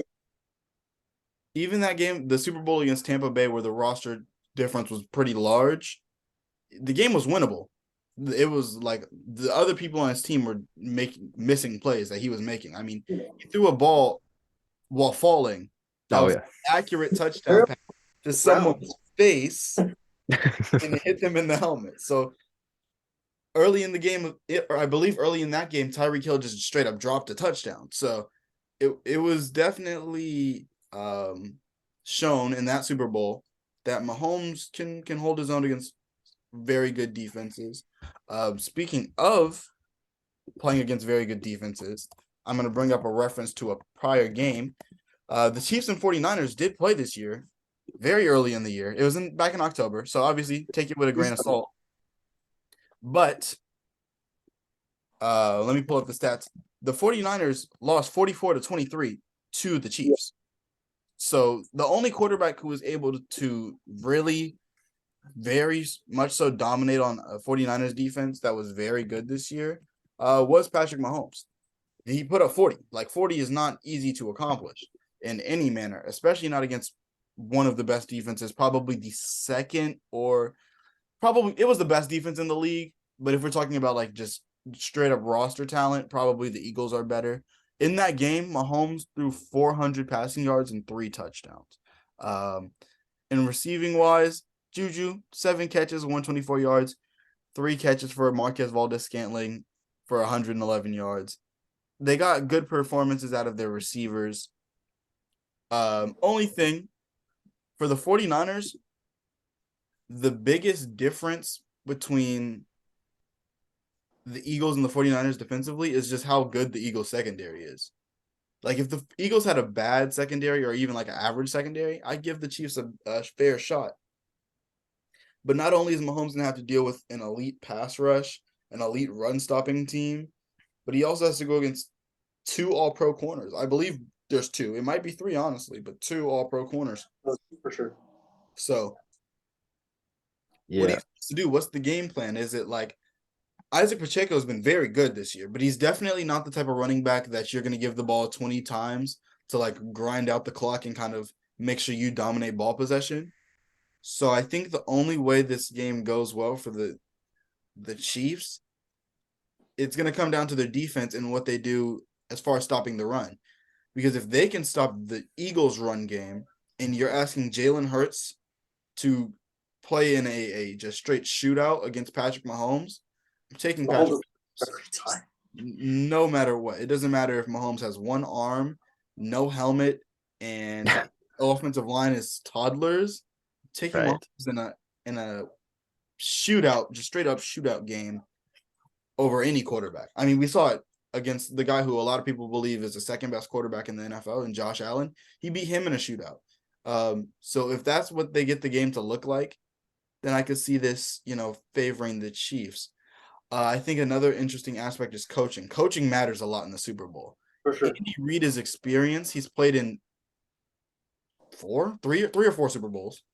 So he knows what it's like to be there. He also knows what it's like to play against an elite defense in a Super Bowl and what you have to do those things. Obviously, specifically with the Chiefs, Mahomes has played 3 great defenses or is going to play 3 great defenses in the Super Bowl thus far. Eagles, 70 sacks this year. You got the Buccaneers, Vita Vea, Devin White, Levante David, all those guys out there in Tampa Bay. And then the first time he plays the Super Bowl, he goes against the San Francisco 49ers, who were no slouch either. So, I mean, Andy Reid has been in this situation before. Nick Sirianni has not been in this situation before as a head coach. So I think that will play a factor. I don't expect the Chiefs to just flop. So I'm still going to say Eagles, but it's not impossible. Yeah, I just hope it's a close game. I just want an entertaining Super Bowl. Honestly, right. That's what I want most. But I'll go Chiefs for now. I'll go Chiefs for now. As of this point, I'll go Chiefs. Locking the Chiefs in. Huh? Lock it in. Yeah, lock it in. How's his injury though? He's good. He's fine at this point. Is he good? I mean, he's not 100%, but he was already decent against Cincinnati. He wasn't though. Cincinnati with one leg. He was decent enough. Playing. His ankle wasn't decent, but he played decent enough. Locking it in, Chiefs. Okay, guys. Sorry for the brotherly love, though. I refuse to lock in the Eagles as a Giants fan. I think they're gonna win. Just to transition back to the NBA really quick before we wrap up. So we probably should have asked this question beforehand. But as far as the Western Conference goes, we talked about a lot of teams that made big deals to improve their standing in the West and playoff aspirations, championship aspirations. As of today, who is your team to beat in the West? Who are your 2? Because I think we're all going to say 1 for sure. But who's your other? Who's your conference finals teams at the moment? We starting in the West?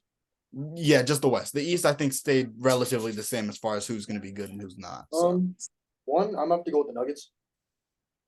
That's biasy. They're no good. No, I'm joking. Go ahead. They're mid. They're actually not overrated. Overrated. Frauds. La Joker? Mickey? Wait. Go ahead. Nuggets is 1. I'm trying to think of the second team though. who my second team is. I know my second team. I'm going Phoenix. I think Phoenix is gonna end up in the conference finals somehow. Really? I mean, the only thing that I'm a little skeptical. There's two things I'm skeptical with Phoenix. Usually, teams when they trade for a big name player in the middle of the year, it doesn't really favor all that well. Transitioning that largely.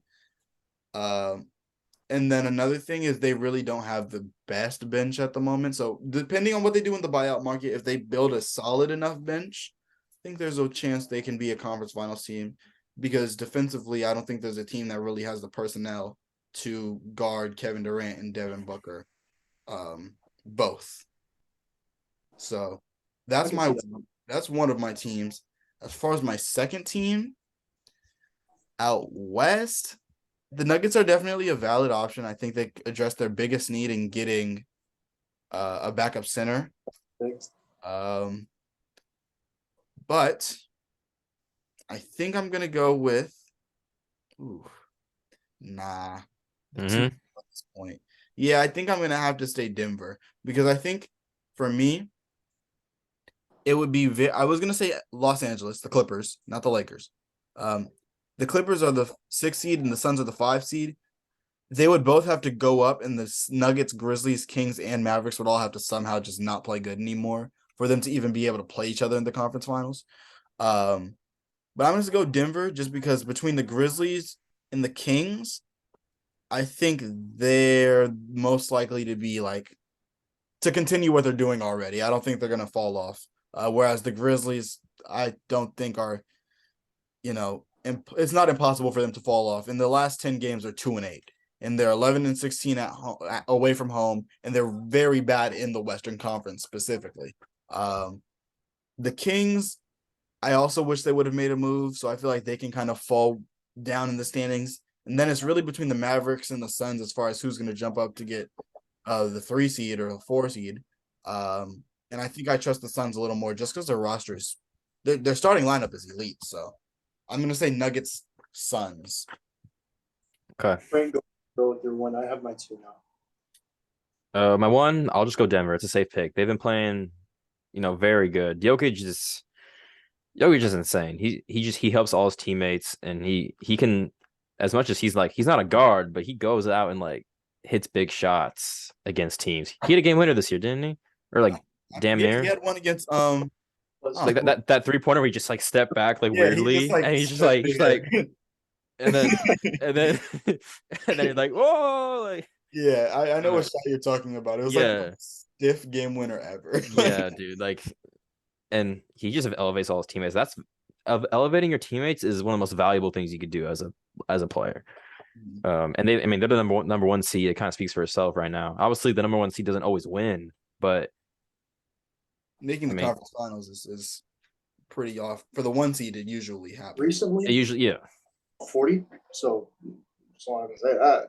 But at home, they are 26-4, which I believe is the best record. It is the best record at home in the West.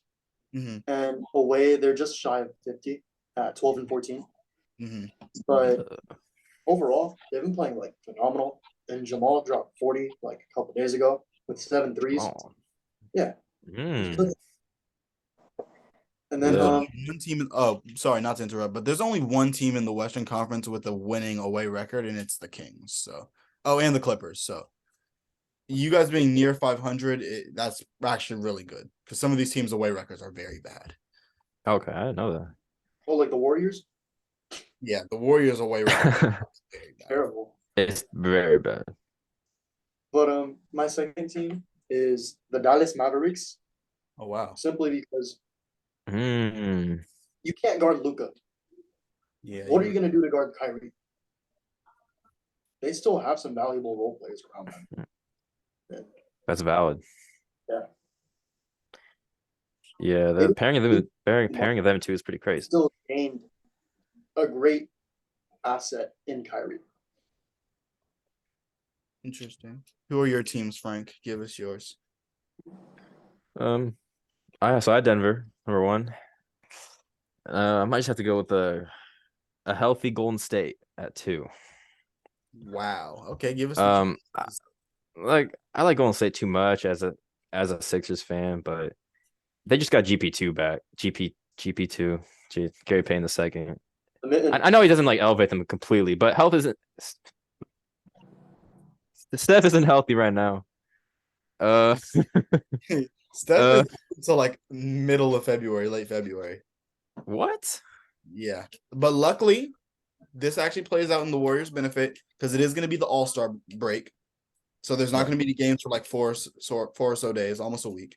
Right.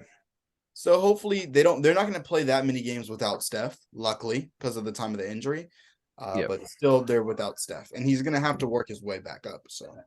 Right, but in the a lot of games that they were losing, Wiggins wasn't even there. There's a couple players that were just out. You know, I don't think they weren't at full strength. You know, like consistently throughout the season so far. So I think if you get them back healthy, they're still in the play-in right now, and they're only like 3 games away from being in a like the 4th, 5th seed because the West is so tight. I think they got. I think they got a chance still. They're 1.5 games. 1.5 games out. So let's look at their next. That's really good. The 3 games that they are going to play without Steph, for sure. They play the Lakers on Saturday. They're killing them. But they got D'Lo, anyways. The Wizards. Gary Payne go guard his ass. They can guard the Wizards pretty well. So give me the Wizards. Then they got the Clippers. So I mean, not a great 3 games. One of them you say hopefully you win against the Wizards. Yeah, you want to go at least 1-2, but. You used to want to go 1-2, but I think they can win one of the other games. Yeah, and then they come out of the All-Star break, play the Lakers one more time, and then they have Houston, Minnesota, Portland. That should be a nice little 3-game stretch. Sure. But then the Clippers, the Pelicans, the Lakers. They play the Thunder. They play their sons and the Grizzlies, their children. Then they play the Bucks. Then they play the Suns. Then they play the Clippers. So it's not the easiest schedule for early March, late February. It's not. You're right. So it'll be, it'll be tough, but it'll be very tough to make the conference fun. What do you think their ceiling is as far as standings go? Like, what do you think the highest seed is they can get at this point? 4th seed. You think they can get the 4? So who falls out? Sacktown. I think Sacramento's a guarantee to fall out. Yeah, they're gonna go down, but like Sacktown's gonna drop out. I also think that this is like low-key a hot take, but the Grizzlies might fall down. Not a hot take. Not a hot take to me at all. They've been very cold as of late, so 100%. They didn't really improve compared to all the other teams in the West. Like any of these 3 teams, Mavs, Clippers, Suns, can just skyrocket up. Like right. So and that's what I expect to happen. I could see the Grizzlies and Kings going down, the Mavericks, Clippers, and Suns kind of taking their place. Let's just say the Nuggets get the 1 seed, the Clippers get the 2 seed, Suns get the 3 seed, Mavericks get the 4 seed, Grizzlies 5, Kings 6, the Warriors 7, and they're playing the Clippers in the first round.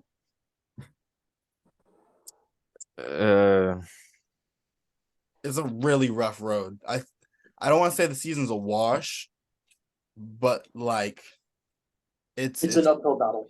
It's a very big uphill battle. And you also have to take in consideration, I don't think the Lakers are going to end up the Lakers are going to be crazy great. They also have a big hole to climb out of, but the Lakers are also on the upswing. I would hope the Timberwolves are on the upswing, maybe kind of. Nah. And Zion should be getting healthy again. So Zion being healthy might raise them up, New Orleans. So because they were number 1 earlier this year, weren't they? It'll be very hard.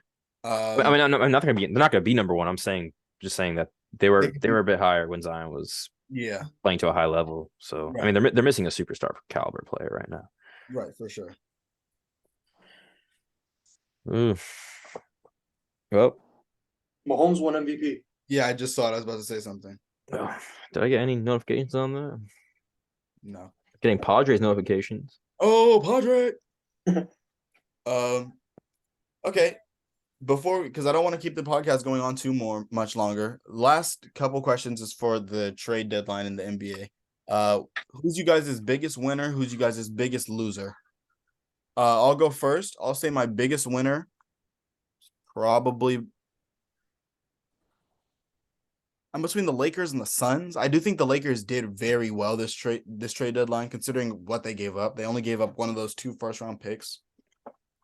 So I mean, like, they are a pretty big winner as far as return on investment. They do get off the Russ contract, and I think they have a very not the deepest, but a pretty deep roster. So I think I'll give them the biggest winner. Although the Suns, for obvious reasons, are winners as well for getting Kevin Durant. So I have the Lakers. I don't know. I would have them as a winner, except for that trade with the Nuggets, where they traded for the dude. I forgot bro's name. That was like the only like bad move I think they made. But it guesses out with getting Mo Bamba, so that's why they did it. So I think it's a good thing. I mean, I think the Lakers probably a winner, and then a loser is the Kings for not making a move. Yeah, it's valid. That's very valid. I didn't even say my loser. My loser is John Wall. No, I'm kidding. My loser is probably Cleveland for the same reason. They didn't make a move.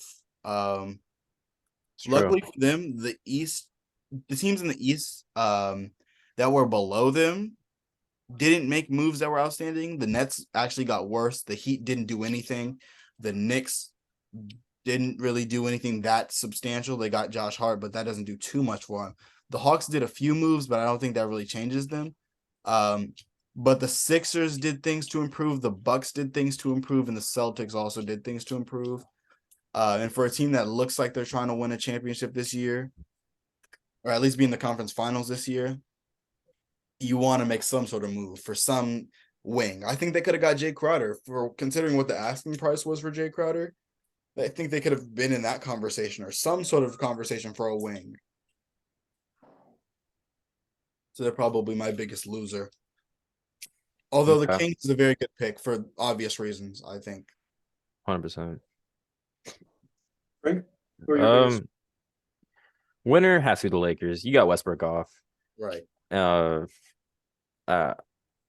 mean, we all kind of agreed on that one. And you get 2 very good role players.